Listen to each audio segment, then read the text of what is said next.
ஓம் சாந்தி 21/3/2024 சாக்கார முரளி. இனிமையான குழந்தைகளே, உள்நோக்கு முகமுடையவராகி நினைவின் பயிற்சி செய்யுங்கள். ஆத்ம உணர்வில் மற்றும் பரமாத்மா உணர்வில் எவ்வளவு நேரம் இருக்கிறோம் என்று சோதனை செய்யுங்கள். கேள்வி: எந்த குழந்தைகள் தனிமையில் சென்று ஆத்ம அபிமானி ஆகுவதற்கான பயிற்சி செய்கிறார்களோ அவர்களுடைய அடையாளம் என்னவாக இருக்கும்? பதில்: அவர்களுடைய வாயிலிருந்து தவறான தலைகீழான வார்த்தைகள் வெளிவராது. 2வது பாயிண்ட், தங்களுக்குள் சகோதரன் என்று அதிகமாக அன்பு இருக்கும். சதா பாலும் சர்க்கரையும் போல் இருப்பார்கள். 3வது பாயிண்ட், தாரணை மிக நன்றாக இருக்கும். அவர்கள் மூலம் எந்த பாவ கர்மமும் நடக்காது. 4வது பாயிண்ட், அவர்களுடைய பார்வை மிகவும் இனிமையானதாக இருக்கும். ஒருபோதும் தேக அபிமானம் வராது. 5வது பாயிண்ட், யாருக்குமே துக்கம் கொடுக்க மாட்டார்கள். ஓம் சாந்தி. ஆன்மீக குழந்தைகளுக்காக என்று சொல்லும்போது ஷரீர உணர்வு நீங்கிவிடுகிறது. எனவே ஆன்மீக குழந்தைகளுக்கு ஆன்மீக தந்தை புரிய வைக்கிறார், தன்னை ஆத்மா என்று புரிந்து கொள்ள வேண்டும். ஆத்மாக்களாகிய நமக்கு தந்தையிடமிருந்து இந்த ஞானம் கிடைக்கிறது.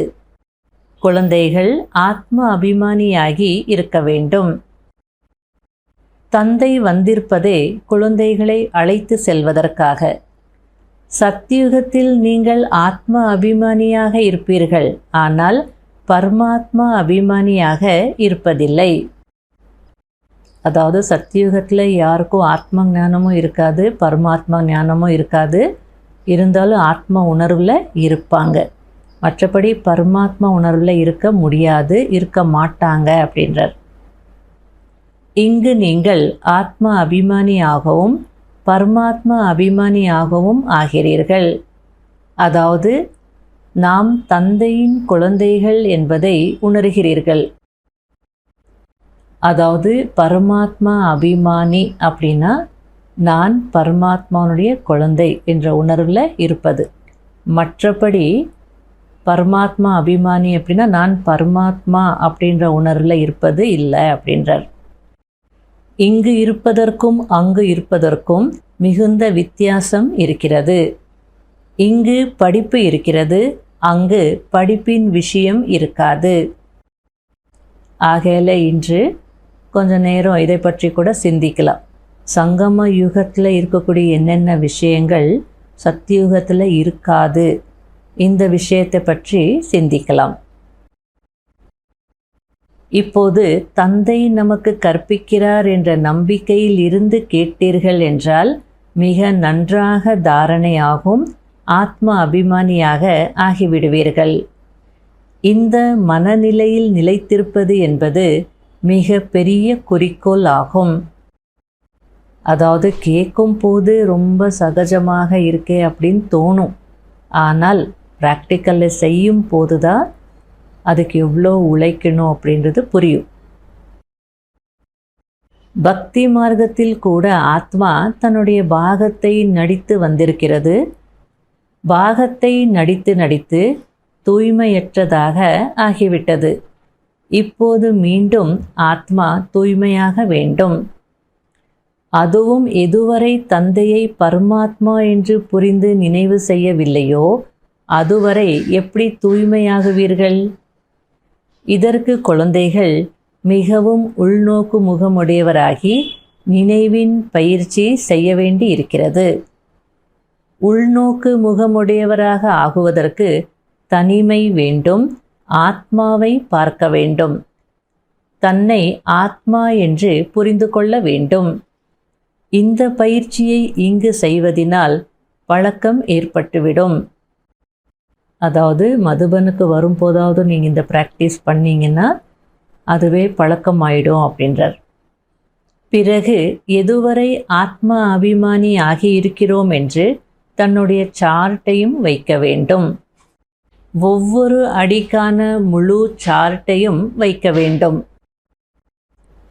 அதாவது நாம் என்னென்ன செயல்கள் செய்கிறோமோ அந்த ஒவ்வொரு காரியத்தை நாம் எப்படி செய்தோம், ஆத்ம உணர்வில் இருந்து செய்தோமா, பாபா நினைவில் இருந்து செய்தோமா, இப்படி ஒவ்வொரு காரியத்திற்கான சார்ட்டையும் வைக்கணும் அப்படின்றார். வியாபாரிகள் இரவில் முழு நாளின் வரவு செலவு கணக்கை பார்க்கிறார்கள். உங்களுடையதும் வியாபாரம் தானே.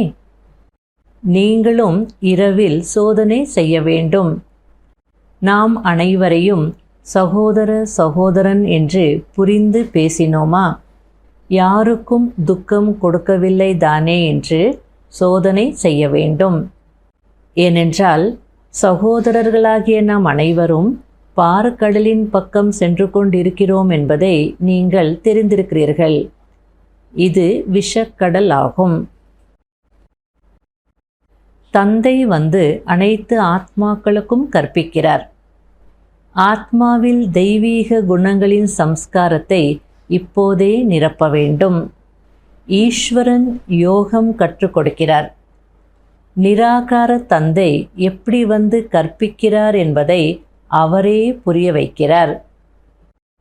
ஒவ்வொரு கல்பமும் சங்கம யுகத்தில் வந்து நான் இப்படி வருகிறேன் என்று நானே கூறுகிறேன்.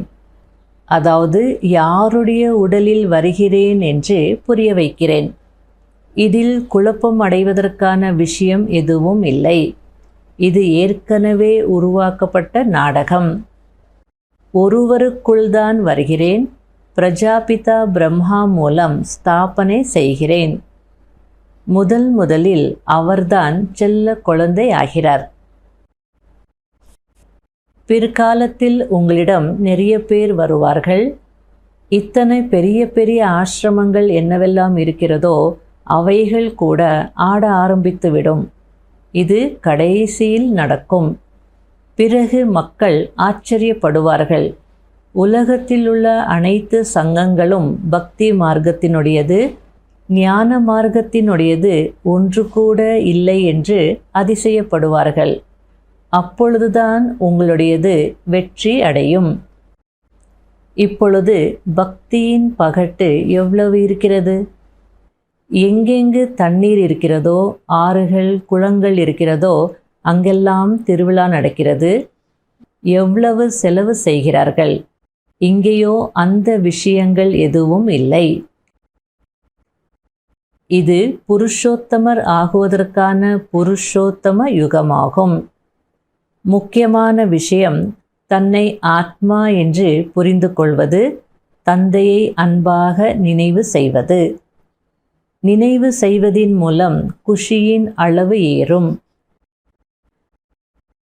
நாம் அனைவரையும் விட அதிகமாக பக்தி செய்திருக்கிறோம். நிறைய கஷ்டங்களை அடைந்துவிட்டோம். இப்பொழுது நம்மை திரும்பி அழைத்து செல்வதற்காக தந்தை வந்திருக்கிறார். எனவே தூய்மையாக வேண்டும். தெய்வீக குணங்களை தாரணை செய்ய வேண்டும். சார்ட்டையும் வைக்க வேண்டும். முழு நாளில் எத்தனை பேருக்கு தந்தையின் அறிமுகம் கொடுத்தேன் என்று பார்க்க வேண்டும். பாபாவின் அறிமுகத்தை கொடுக்காமல் சுகம் வருவதில்லை. நாங்கள் சுயநலமற்ற சேவை செய்கிறோம் என்று உலகத்தினர் நினைக்கிறார்கள். எங்களுக்கு பிரதிபலனுக்கான ஆசை இல்லை என்கிறார்கள். ஆனால் பலனோ அவசியம் கிடைக்கிறது. சுயநலமற்ற சேவையோ ஒரு பாபாதான் செய்கிறார். இப்பொழுது அனைவரும் தமோ பிரதானமாக ஆகிவிட்டிருக்கிறார்கள். தந்தை வந்து சதோ பிரதானமாக ஆக்குகிறார்.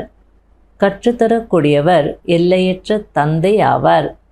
அவருடைய வழிப்படி நடக்க வேண்டியிருக்கிறது. இது கடினத்திலும் கடினமானது. தேக அபிமானம் வருவதினால் பாவக் கர்மம் ஆகிவிடும்.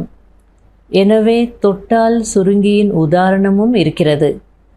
பாபாவை நினைவு செய்வதினால் நீங்கள் நிமிர்ந்து நின்று விடுவீர்கள். மறப்பதினால் ஏதாவது தவறு நடந்து விடுகிறது. பிறகு பதவியும் குறைந்து விடுகிறது. இது குழந்தைகளுக்கான டைரக்ஷன். அமரும் போதும் எழும் போதும் போகும் போதும் வரும் போதும் தந்தையை நினைவு செய்யுங்கள் என்பதாகும். நல்லது. இனிமையிலும் இனிமையான காணாமல் போய் கண்டெடுக்கப்பட்ட செல்ல குழந்தைகளுக்கு மாத் பிதா பாப் தாதாவின் அன்பு நினைவுகள் மற்றும் காலை வணக்கம். ஆன்மீக குழந்தைகளுக்கு ஆன்மீக தந்தையின் நமஸ்காரம். கடைபிடிக்க வேண்டிய முக்கியமான சாராம்சம்.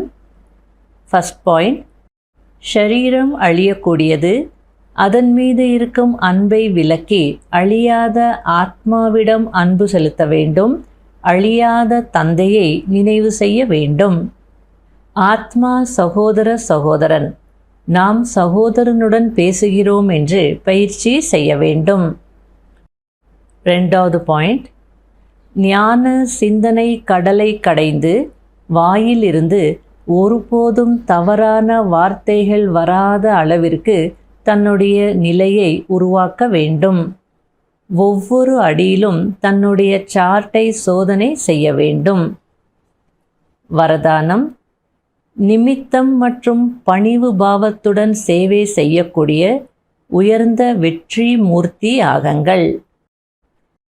சேவாதாரி என்றால் சதா தந்தைக்கு சமமாக, நிமித்தமாக மற்றும் பணிவாக இருப்பவர்கள். பணிவு தன்மைதான் உயர்ந்த வெற்றிக்கு சாதனமாகும்.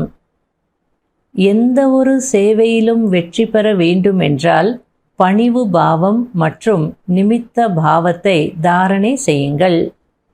இதனால் சேவையில் சதா மகிழ்ச்சியின் அனுபவம் செய்வீர்கள்.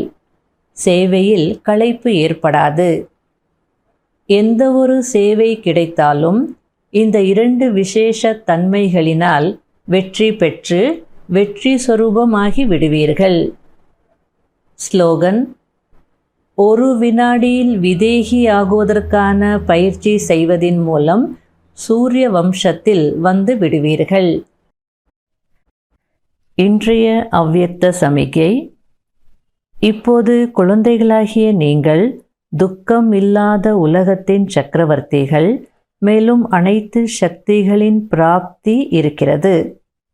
ஆனால் ஏதாவது சகவாச தோஷத்திற்கு வசமாகி அல்லது ஏதாவது கர்மேந்திரியத்திற்கு வசமாகி தன்னுடைய சக்திகளை இழந்து விடுகிறீர்கள்.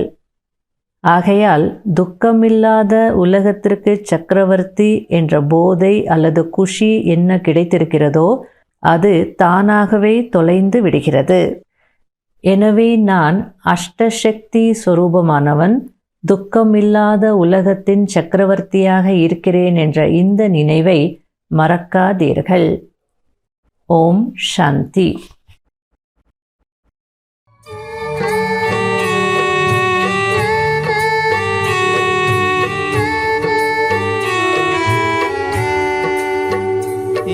யோகி வாழ்வை அடைந்தேன் பாபா, இது நீ தந்த வரதானமே.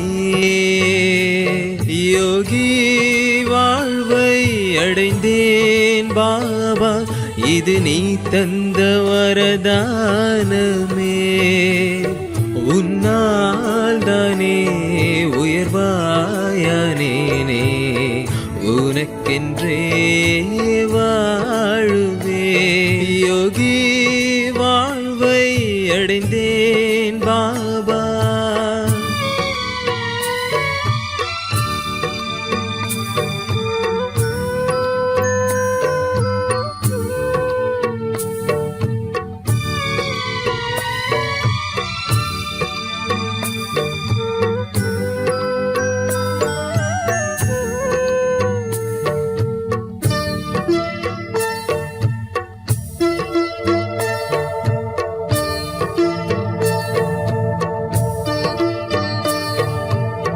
தனக்கு என்றே வாழ்பவன் போகி, பிறர்க்கு என்றே வாழ்பவன் தியாகி.